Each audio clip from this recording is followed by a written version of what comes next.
السلام عليكم ورحمة الله وبركاته. الحمد لله رب العالمين والصلاة والسلام على أشرف الأنبياء والمرسلين أما بعد. قال الله تعالى: بسم الله الرحمن الرحيم وقل رب زدني علما. وقال تعالى: هل يستوي الذين يعلمون والذين لا يعلمون. وقال تعالى: إنما يخشى الله من عباده العلماء. رب اشرح لي صدري ويسر لي أمري واحلل عقدة من لساني يفقهوا قولي. اللهم رب زدني علما. معزز علماء کرام، مسامعین حضرات و اسلامی ماں اور بہنیں، اللہ رب العالمین کا احسان عظیم ہے کہ اس نے ہم سبوں کو اس عظیم، اس پررونق انجمن میں شرکت کرنے کا موقع عنایت فرمایا۔ بعدہ اللہ رب العزت کی بے شمار رحمتیں ہوں تمام انبیاء کرام پر، اور خاص کر ہمارے آخری پیغمبر حضرت محمد صلی اللہ علیہ وسلم۔ حضرات گرامی، میں نے قرآن مجید سے متعدد صورتوں سے چند آیتوں کی میں نے تلاوت کی ہے۔ چونکہ یہ بچوں کا پروگرام ہے اور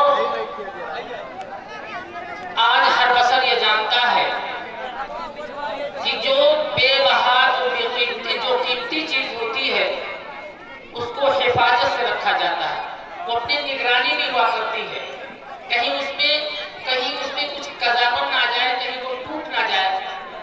یہ ہر آدمی اس فکر میں ہوتا ہے، جو قیمتی چیز ہوتی ہے اس کو بڑی حفاظت کے ساتھ رکھتا ہے اور اپنی نگرانی میں رکھتا ہے،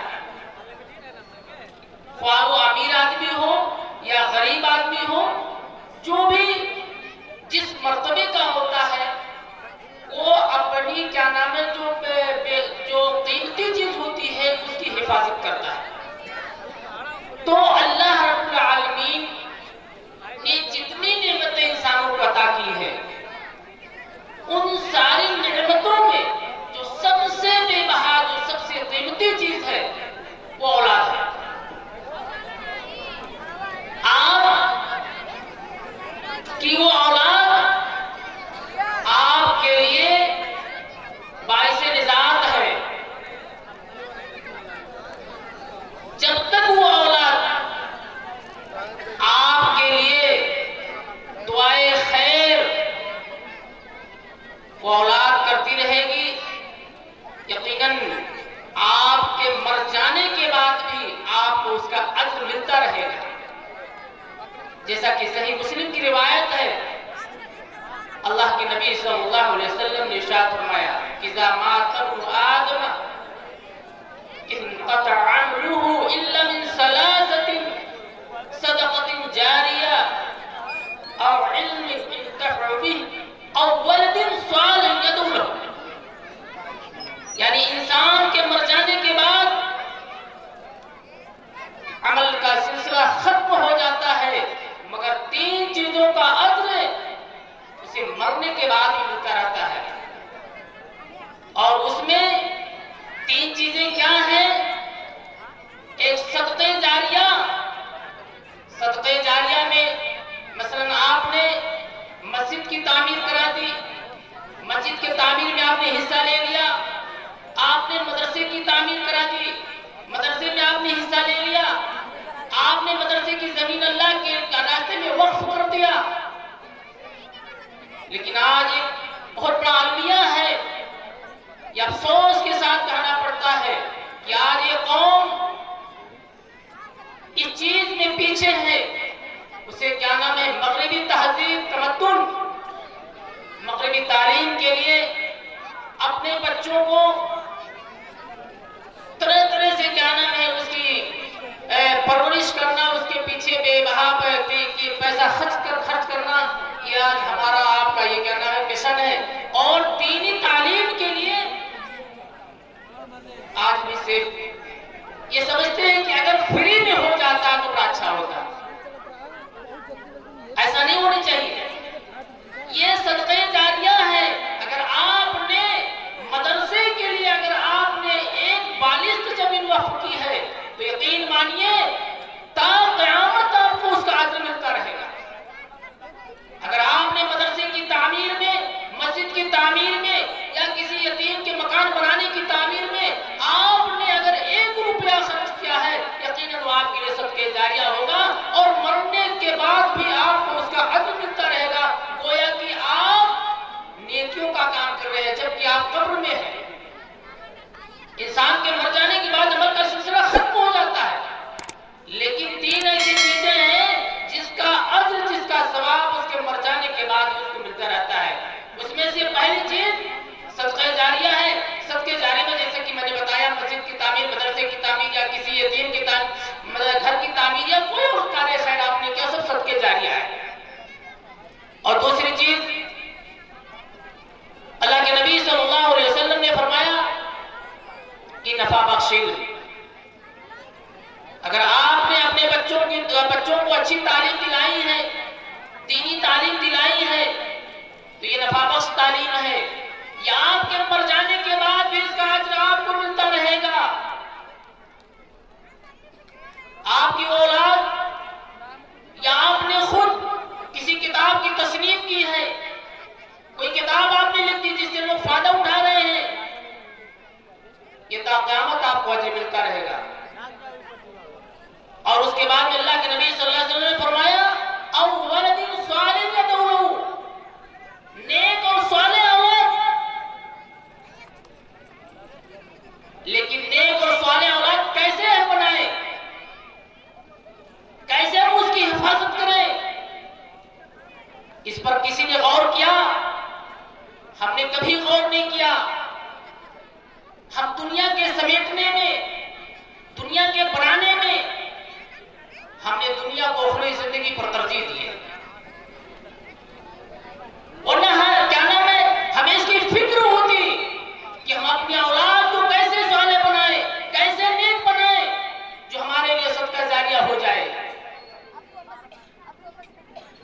کسی نے کبھی اس پر غور نہیں کیا. اللہ ماشاءاللہ بہت سارے اللہ والے ایسے ہیں جو اس بات پر غور کرتے ہیں، وہ ہمیشہ اس کی فکر رکھتے ہیں کہ کون سا ہم طریقہ بنائیں کہ ہماری اولاد صالح ہو، نیک ہو.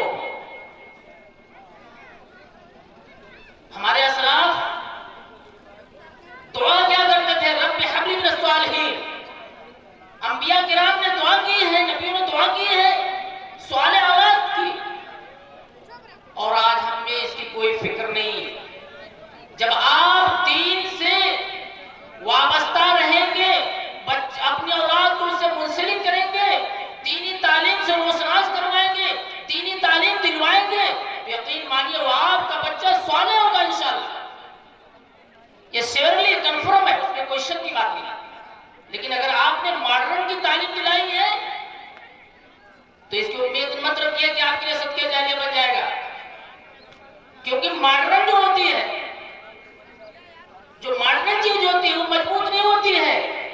وہ صرف دیکھنے کے لیے شو بازی ہوتی ہے لیکن اس میں پائیداری نہیں پائی جاتی ہے. لیکن جو چیز جس چیز کے اندر پائیداری پائی جاتی ہے وہ کون سی چیز ہوتی ہے؟ اللہ کے نبی صلی اللہ علیہ وسلم نے ہمیں اس کا طریقہ بتایا ہے کہ آپ کی اولاد جب 7 برس کی ہو جائے تو اس کی انگلی پکڑ کے مسجد کی طرف لے جاؤ، اسے مکتبوں میں لے جاؤ. لیکن آج اس کے برعکس ہے. آج بچوں کو ماڈرن کی تعلیم دلائی جا رہی ہے اور پھر کیا نام بچوں کے ہاتھ میں ایسی ایسی چیزیں ایجاد کر دیتی ہیں جو اس کی زندگی کو کیا نام ہے تباہ کر رہی ہے. اس میں فرسٹ چیز جو ہے، سب سے پہلی چیز جو تباہ کرنے والی چیز ہے وہ آپ کی موبائل ہے. والدین سو رہے ہیں اور بچہ پوری رات جاگ رہا ہے لیکن کسی کو خبر نہیں ہے. کیسے سب کے ذائقے بن سکتے ہیں؟ یہ ہو ہی نہیں سکتا ہے.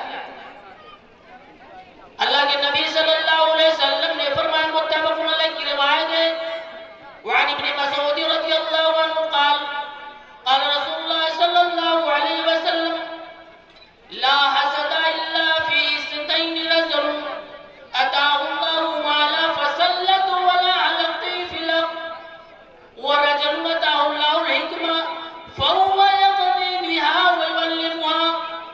یہ متفق علیہ کی روایت ہے، صحیح بخاری میں، صحیح مسلم میں روایت ہے. اللہ کے نبی صلی اللہ علیہ وسلم نے دو لوگوں کی تعریف کی ہے. اے میرے بھائیوں، اے کلمہ پڑھنے والوں، ذرا غور کرنا اللہ کے نبی صلی اللہ علیہ وسلم کیا کر رہے ہیں. صحابہ کرام کا مجمع لگا ہوا ہے، آپ خطاب فرما رہے ہیں. آپ صلی اللہ علیہ وسلم نے فرمایا لا حسد الا فی اثنتین، رجل اتاه الله مالا فسلطه ولا على الطيف له. قابل رشک، قابل رشک، رشک کے قابل صرف دو آدمی ہیں. رشک کہتے ہیں، حسد کو کہتے ہیں. اسلام کے اندر حسد جائز نہیں، حرام ہے، لیکن کچھ ایسے دینی کام امور ہے جس میں حسد کرنا جائز ہے. فلاں صاحب نے مدرسے میں اگر ایک منڈی زمین دی ہے تو یہ دوسرا اس کا پڑوسی خواہش رکھے کہ یار انہوں نے ایک منڈی دی، ہم دو منڈی دیں گے مدرسے میں، ہم اللہ کے راستے میں دو منڈی وقف کریں گے. یہاں ہم دیکھ رہے ہیں مدرسہ بہت کیا نام ہے تندرستی کا شکوہ کر رہا ہے. میں نے سنا کہ بچوں کی تعداد کافی ہے اور بیٹھنے کے لیے اس کی تکلیف. اور ابھی میں نے سنا، ابھی جب میں آیا تو لوگوں نے مجھ سے بتایا کہ مول صاحب ہمارے مدرسہ بڑا چھوٹا ہے، بچوں کی تعداد کافی ہے اور پڑھانے والے کی بھی ایک ہی مولانا ہمارے محترم عبدالحی صاحب ہے، وہ دونوں تنہا ہے. ایک عالم 150 بچوں کو تعلیم کیا دے سکتا ہے؟ اب اگر اس پر کوئی نکتہ چینی کرے تو ہم تو کہیں کہ وہ بجا نہیں بلکہ وہ بیجا بات ہے، یہ اپنی غلطی نہیں لگتے ہیں. جبکہ حکومت خواہ نیپال ہو انڈیا ہو، حکومت قانون بنائے، اس میں قانون ہے کہ ایک ٹیچر صرف 25 بچوں کو تعلیم دے سکتا ہے، اسے زیادہ نہیں. اب بتائیے 25 بچوں کے پیچھے حکومت ایک ٹیچر رکھتی اور آپ 150 بچوں کے پیچھے ایک مدرسہ رکھے ہو، کیسے تعلیم دیں گے؟ یہ کتنا بڑا المیہ ہے، کتنی تکلیف کی بات ہے. اور پھر بھی کہنا ہے آج کے جو مدارس کے جو ہمارے علماء حضرات ہیں ان کی تنخواہ بہت کم ہوتی ہے. ہم تو یہ سوچتے ہیں کہ اگر ہمارا بچہ فری میں پڑھ لیتا بڑا اچھا ہوتا. مجھے یہ سن کر کے مجھے دیکھا لوگوں نے بتایا، اس لیے میں نے تو اپنا موضوع کچھ اور لے کر کے آیا تھا. جب مجھے کل خبر ملی کہ بچوں کا جمعہ ہے، لیکن ابھی فی الحال مجھے بتا دیا گیا کہ یہ ایسا معاملہ ہے، اس لیے میں نے اپنے موضوع کو تھوڑا موڑ دیا. میں معذرت چاہتا ہوں کہ کسی کو تکلیف نہ ہونے پائے.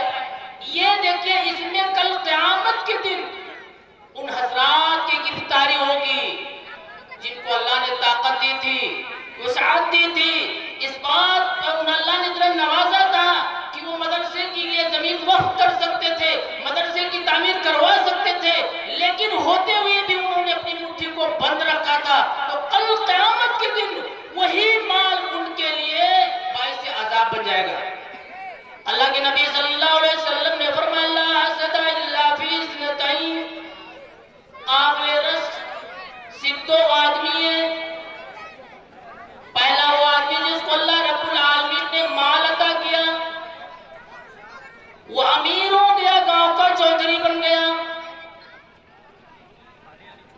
اللہ کے نبی صلی اللہ علیہ وسلم نے کیا کہا کہ وہ آدمی جس کو اللہ رب العالمین نے مال عطا کیا، پھر اسے اللہ کے راہ میں حق کی راہ میں خرچ کرنے کی توفیق دی، حق کے راہ میں خرچ کرنے کی توفیق دی. اب وہ امیر آدمی اللہ اس کے رسول کی نگاہ میں محبوب ہو گیا، پیارا ہو گیا. ایک صحیح مسلم کتاب الجنائز کی روایت ہے، میں اپنی بات یہاں پر روک رہا ہوں، جس کے راوی ہیں حضرت حضرت انس رضی اللہ عنہ فرماتے ہیں کہ مروا بجنازہ فاصلوا علیہ خیرا فقال النبی صلی اللہ علیہ وسلم وجبت ثم مروا باخرى فاصلوا علیہ شرا فقال النبی صلی اللہ علیہ وسلم وجبت. ابن الخطاب رضی اللہ عنہ قال ما وجبت یا رسول اللہ قال هذا ما استكمل علیہ خیرا وجبت له الجنہ وهذا استكمل علیہ شرا وجبت له النار انتم شهداء الله فی الآخرة. یہ حضرت انس رضی اللہ عنہ فرماتے ہیں کہ ایک جنازے سے لوگ کا گزر ہوا ہے. اللہ کے نبی صلی اللہ علیہ وسلم ساتھ ہیں, صحابہ کرام بھی اور اس میں حضرت انس رضی اللہ عنہ بھی ہے. ایک جنازے سے گزر ہو رہا ہے تو انہی میں سے لوگوں نے اس کی تعریف کی. بڑا نیک آدمی تھا, اس نے مدرسے میں اتنی زمین دے دی, اللہ کے لیے وقف کر دیا, مدرسے کی تعمیر کروا دیا تھا, طلبہ کے علم کے لیے حصول کے لیے بڑی کوشش کیا تھا, بیچارہ آج دنیا سے چلا گیا. وہ لوگ تعریف کر رہے تھے. اللہ کے نبی صلی اللہ علیہ وسلم نے فرمایا وجبت, یعنی یہ چیز اس پر واجب ہو گئی. حضرت انس رضی اللہ تعالیٰ عنہ فرماتے ہیں کہ پھر ایک دوسرے جنازے سے گزر ہوا. کیا دیکھا گیا کہ انہی میں سے لوگوں نے اس کو پورے الفاظ سے یاد کیا. یہ بڑا فطرے بات تھا. اس نے مدرسے کی ترقی کے لیے بھی کوشش نہیں کی, بگاڑنے کی کوشش کیا. مسجد مدرسے کے آج پیچھے لوگ پڑ جاتے ہیں. اللہ کے نبی صلی اللہ علیہ وسلم نے فرمایا وجبت, یہ چیز اس پر واجب ہو گئی. سیدنا عمر فاروق رضی اللہ تعالیٰ عنہ ساتھ میں سوال کرتے ہیں یا رسول اللہ ماں وجبت کیا چیز واجب ہو گئی؟ تو اللہ کے نبی صلی اللہ علیہ وسلم نے فرمایا حاجہ سنت پر خیر واجبت لہو الجنہ. یہ جس کی تم لوگوں نے تعریف کیا ہے کہ اس نے کیا نام ہے بڑا دین کا کام کیا, بڑا اچھا بڑا پارسا تھا, واجبت لہو الجنہ, اس کے لیے جنت واجب ہو گئی. اور یہ سب جس کی تم لوگوں نے برے الفاظ میں کیا واجبت لہو النار, اس کے لیے جہنم واجب ہو گئی. اے میرے بھائیوں انتم شہداء اللہ فی الارض, تم اللہ زمین میں اللہ کے گواہ ہو تو کم سے کم ایسا کام کر جاؤ. اب اگر جس صاحب خیر نے مدرسے کے لیے زمین وقف کیا ہے ضرور یہ سے بات نکلے گی کہ فلاں صاحب نے زمین دی ہے تو ضرور کہا جائے گا اللہ جزائے خیر دے.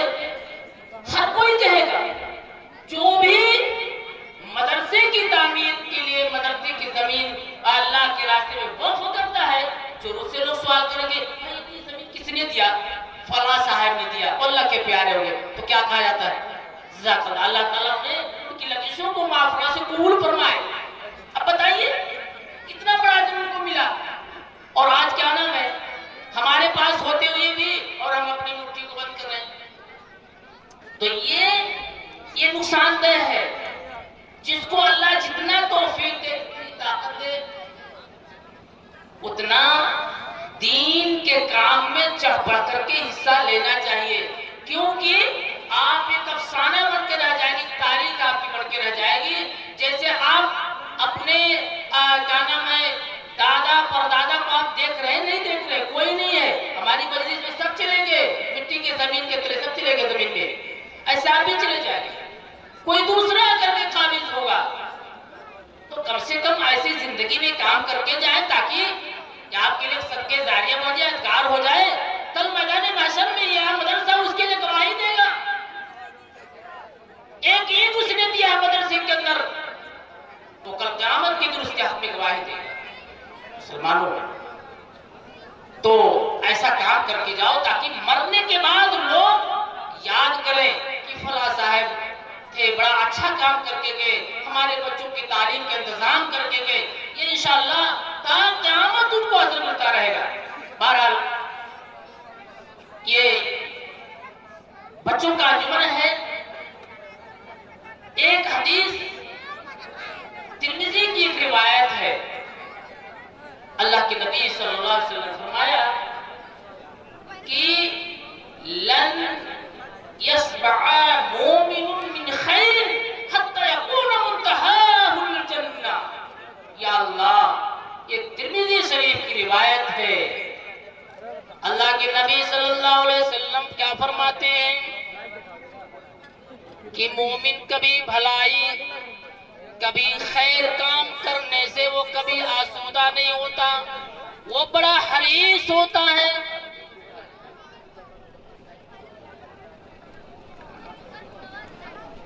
خراب ہو گیا۔ مومن کیا نام ہے؟ وہ بڑا حریص ہوتا ہے، وہ تلاش میں رہتا ہے کہ کہیں کارے خیر مل جائے تو اس کے پیچھے وہ دوڑ پڑتا ہے۔ تو اللہ کے نبی صلی اللہ علیہ وسلم نے فرمایا مومن کبھی خیر کام کرنے سے آسودہ نہیں ہوتا حتی یکون منتہا الجنہ، یہاں تک کہ وہ اپنے آخری انجام جنت میں پہنچ جاتا ہے۔ یہ ابواب العلم کی روایت ہے، ترمذی ابواب العلم میں، یہاں ابواب العلم میں اس حدیث کو لانے کا مقصد کیا ہے؟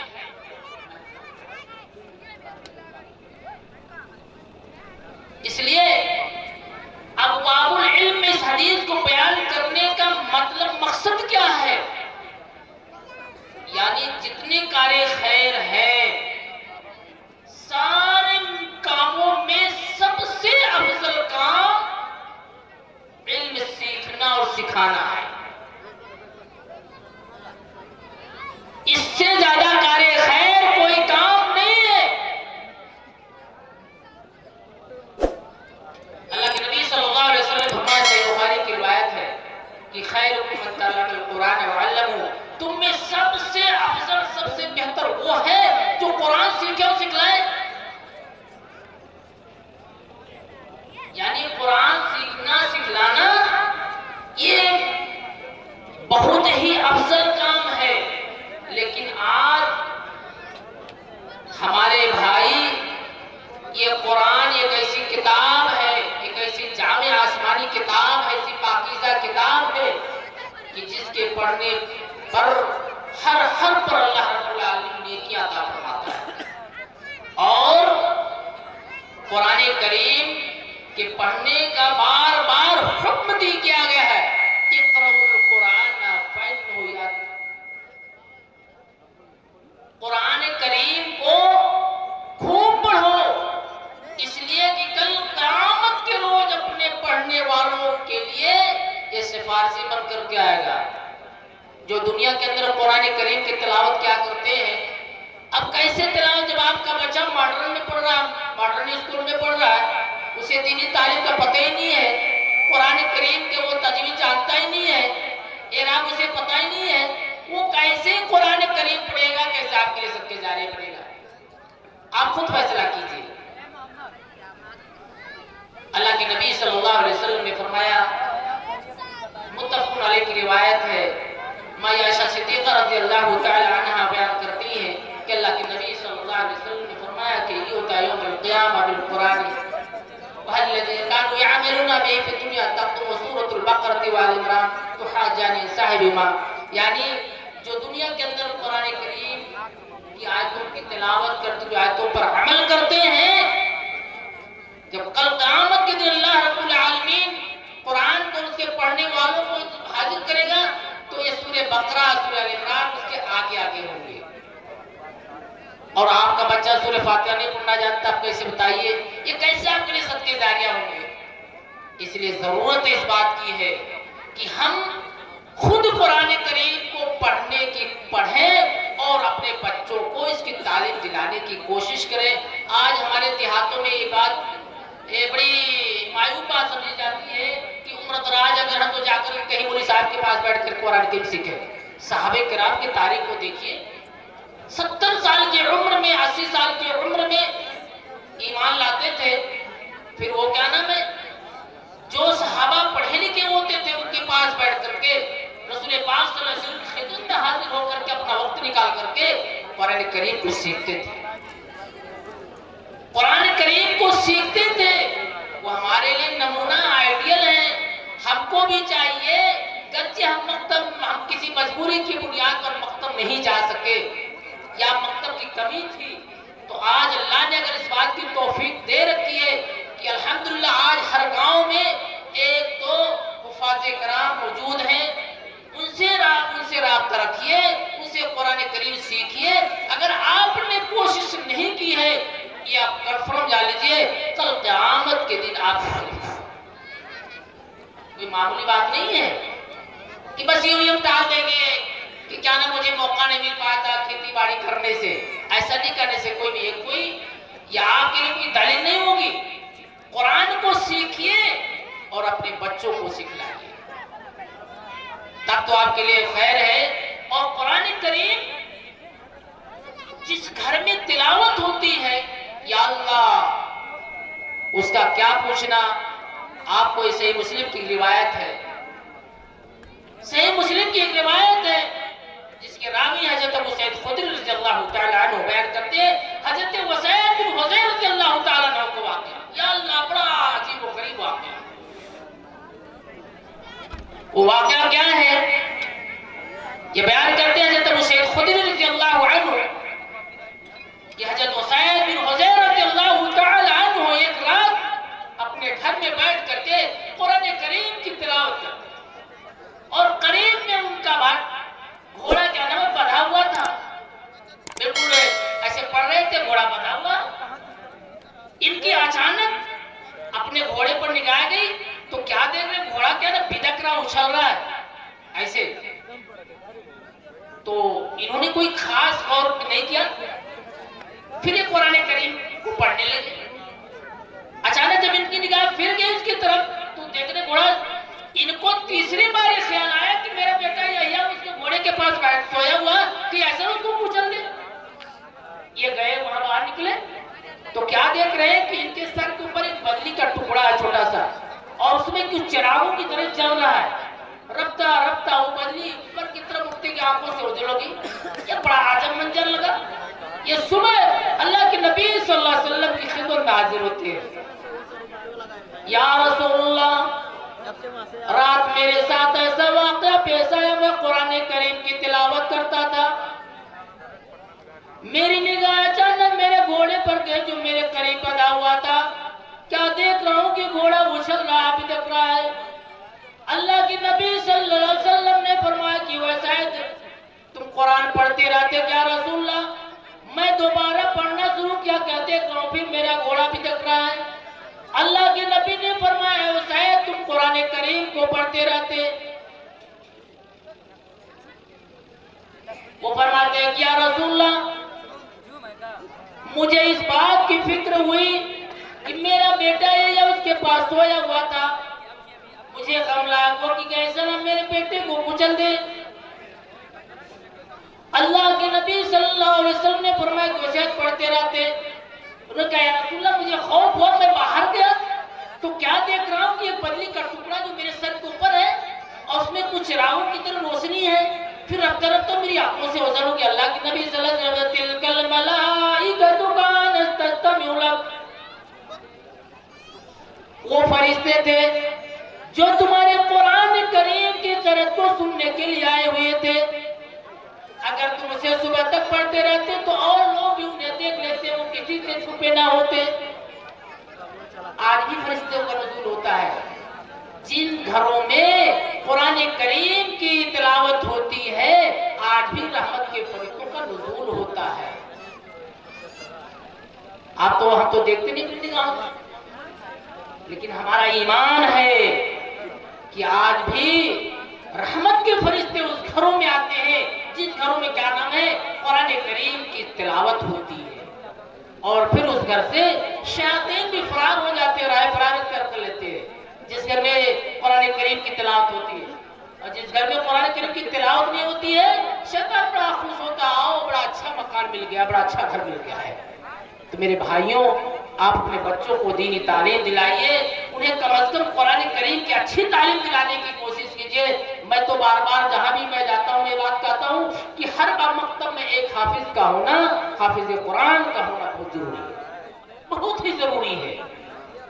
آج اس قرآن کی تعلیم کے لیے عربوں کو دیکھیے کتنا روپیہ وہ صرف کرتے ہیں, خرچ کرتے ہیں صرف قرآن کریم کی تعلیم کے لیے, لیکن آج اسے ہم حقیر سمجھتے ہیں, اسے ہم حقیر سمجھتے ہیں. ایسا نہیں ہونا چاہیے, بلکہ کیا نام ہے اس پر ہم دل جمعی کے ساتھ اس پر مستعد ہو جائیں اور آپ تہیہ کریں. انشاءاللہ